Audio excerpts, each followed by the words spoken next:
بدबख्ती की पहली अलामत ये है कि युरज़कुल इल्म, बंदे को इल्म मिले, व युहरमुल अमल, और अमल की तौफीक ना मिले, अमल की तौफीक ना मिले।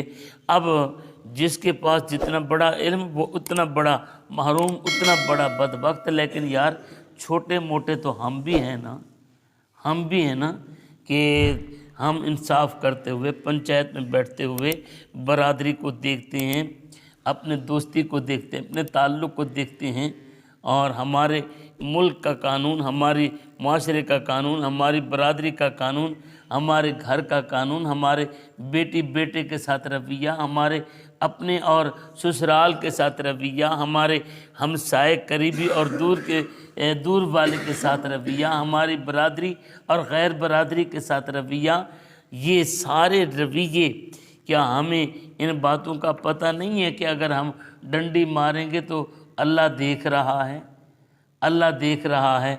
हमारी जलवत और खलवत ये क्या है, क्या हमारे ये इल्म, जितना हम इल्म रखते हैं, क्या उसके मुताबिक है? क्या हमें पता नहीं है कि ये नमाज अव्वल वक्त में अदा करना ये फ़जीलत रखता है, और जमात की कितना फ़जीलत है।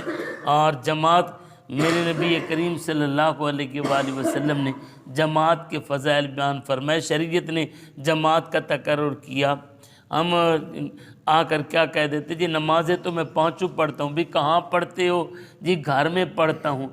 क्या ये जमात घर के लिए मुकर्रर की गई थी? नबी करीम सल्लल्लाहु अलैहि वसल्लम की खुशी किसके अंदर है? अल्लाह की खुशी किसके अंदर है? मस्जिदें किस लिए बनाई गई हैं? क्या ये हमें इल्म नहीं है?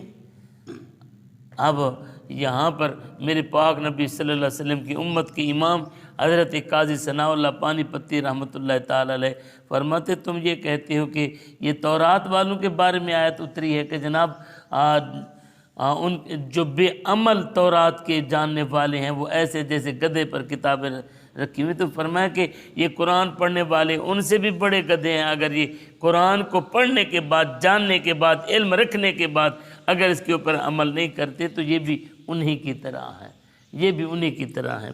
अब पहली चीज़ बदबख्ती की क्या है? पहली अलामत वो ये है कि मेरे नबी रहमत ख़त्म मरतबत सल्लल्लाहु अलैहि वसल्लम की उम्मत का वली फरमाता है कि युरज़कुल इल्म व युहरमुल अमल, अगर इल्म तुझे मिले और अमल की तौफीक तुझे ना मिले तो समझ ले कि तेरे ऊपर बदबख्ती की पहली अलामत सवार हो गई। और दूसरी चीज़ क्या है? दूसरी चीज़ ये है कि युरज़कुल अमल व युहरमुल इखलास, कि अल्लाह तुझे नमाज की, अमल की तौफीक तो दे, लेकिन तेरे अंदर लिल्लाहियत ना हो, खुलूस ना हो, खुलूस ना हो। जब भी कोई अमल करे, जब भी कोई अमल करे, मिसाल के तौर पर हमने क्या किया, हमारे घर में काम करने वाली थी, हमने क्या किया, हमने ज़कात निकालनी है, हमने जनाब कुर्बानी का मौका आया, हमने खाल देनी है, या कोई सदका खैरात करना है, उसको देना है, उसको देना है। अब उसको देने का मकसद हमारा क्या है? उसको देने का मकसद हमारा क्या है? कल परसों एक दोस्त मुझे बता रहा था कि जनाब मेरे घर में काम करने वाला आता है, उसने जनाब मुझे कहा कि मेरी बेटी की शादी है, मेरी बेटी की शादी है, मेरी इमदाद कर। मैंने उसकी कुछ थोड़ी बहुत इमदाद की। जब मैंने उसकी इमदाद की तो इमदाद करने के बाद मुझे पता चला कि ये तो मेरे साथ फ्रॉड कर रहा था, लेकिन मैं लिहाज करते हुए चुप कर गया। मेरे घर वाले मुझे कहने लगे ये बाढ़ तो कटवा लो। मैंने कहा पहले जब वो खड़ा था तब बोलती, उससे चलो 2500 ले गया, बाढ़ तो कटवा लेते। अल्लाह के बंदे, अगर वो फ्रॉड कर गया, तूने तो अल्लाह के नाम पर दिए थे, तूने तो अल्लाह के नाम पर दिए थे ना। अब जब तू बाढ़ कटवाता उससे, उस 2500 का सिला तो तूने बाढ़ कटवा कर ले लिया, तूने तो बाढ़ कटवा कर ले लिया। अब खुदा से कौन सा सिला मांगेगा? हैं? ये हमारे अंदर इखलास और लिल्लाहियत, हम हमसाये को जनाब इसलिए प्यार करते हैं कि हमारे काम आ जाएगा, और हम नमाज इसलिए जनाब आते हुए दिखाते हैं, जाते हुए दिखाते हैं कि जनाब कोई हमें देखेगा, कोई हमें नमाजी कहेगा। और आजकल तो मैंने एक दोस्त मेरे पास मिलने के लिए आए, اور لمبی ساری داڑھی رکھی ہوئی اور جناب موٹی ساری پگڑی بھی باندھی ہوئی۔ میں نے کہا یار بچے بہت اچھا اللہ تبارک و تعالیٰ نے توفیق دی ہے، اللہ مزید توفیق دے۔ کہنے لگے جی نہیں، اس کا بڑا فائدہ ہوا، میں نے ٹریولنگ ایجنسی بنائی ہے، اب اس سنت کی وجہ سے لوگ میرے اوپر بہت اعتماد کرتے ہیں۔ اب ہم نے یہ داڑھی کو، یہ جبے کو، یہ دستار کو، اس شکل کو ہم نے ایک جال بنایا ہے اپنے بزنس کو چلانے کے لیے۔ اب بتائیں کیا یہ اس داڑھی کے ذریعے میں یہ دیکھتا ہوں کہ لوگ میرے اوپر اعتماد کریں گے، لوگ میرے اوپر اعتماد کریں گے، یہ تو لوگوں کو پھنسانے کا جال ہوا، رسول اللہ کی سنت تو نہ ٹھہری۔ میری یہ موٹی پگڑی یہ لوگوں کو پھنسانے کا جال ہوا، رسول اللہ کی سنت تو نہ ٹھہری۔ میرا یہ جبہ یہ لوگوں کو پھنسانے کا جال ٹھہرا، یہ سنت تو نہ ٹھہری۔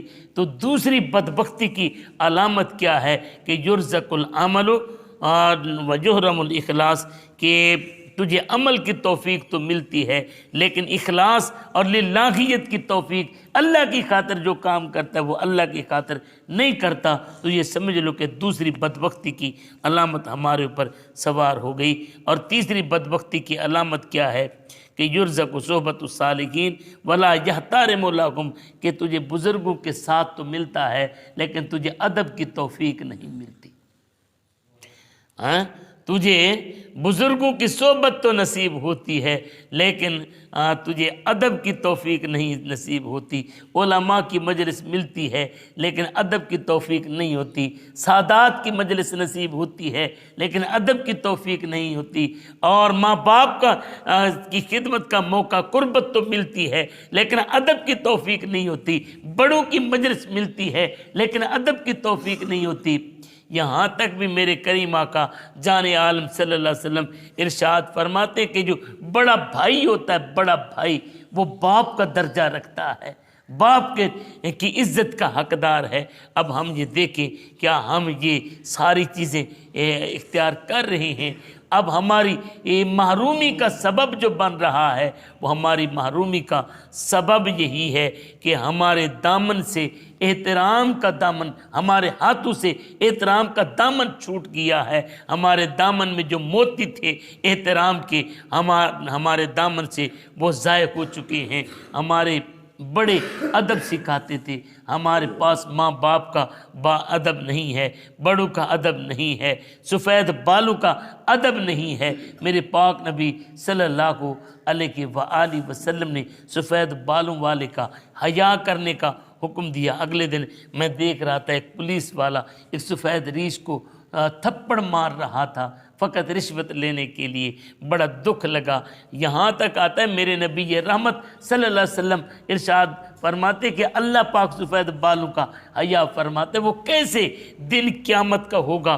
اللہ پاک ایک سفید بالوں والے کو بلائے گا اور مالک الملک کیا کرے گا؟ مالک الملک اس سے پوچھے گا بتا فلاں گناہ کیا یا اللہ نہیں کیا، فلاں گناہ کیا یا اللہ نہیں کیا، فلاں گناہ کیا یا اللہ نہیں کیا۔ اب مالک الملک فرمائے گا جا جنت میں چلا جا۔ ادھر یہ نکیرین آگے بڑھیں گے، مولا یہ نامہ اعمال تیرے سامنے ہے اور تو علام الغیوب ہے، تجھے پتہ ہے، ہم گواہی دیتے ہیں جتنے اس نے انکار کیے سارے گناہ اس نے کیے ہیں، جس گناہ کا اس نے انکار کیا نا اس نے سارے گناہ کیے ہیں۔ اللہ رب العزت فرمائے گا فرشتوں چپ ہو جاؤ، میں نے بخش دیا ہے اسے، میں نے اسے بخش دیا۔ یا اللہ کس وجہ سے بخش دیا ہے؟ اللہ پاک فرمائے گا مجھے اس کے سفید بالوں کی حیا آ گئی ہے۔ تو یہ تین چیزیں ہمیں ذہن میں رکھنی چاہیے کہ سب سے پہلی چیز یہ ہے جتنا رب نے علم دیا ہے اس کے اوپر عمل کرو، جتنا رب نے علم دیا ہے اس کے اوپر اتنا عمل کرو، اور پھر جتنا رب نے عمل کی توفیق دی ہے وہ محض اللہ کی خاطر کرو۔ اور تیسری چیز، اگر بڑوں کی صحبت مل جائے، بڑوں کا ساتھ مل جائے، نیکوں کا ساتھ مل جائے، صالحین کا، علماء کا، اولیاء کا، سادات کا ساتھ مل جائے تو احترام کا دامن ہاتھ سے نہ جانے دو۔ اللہ پاک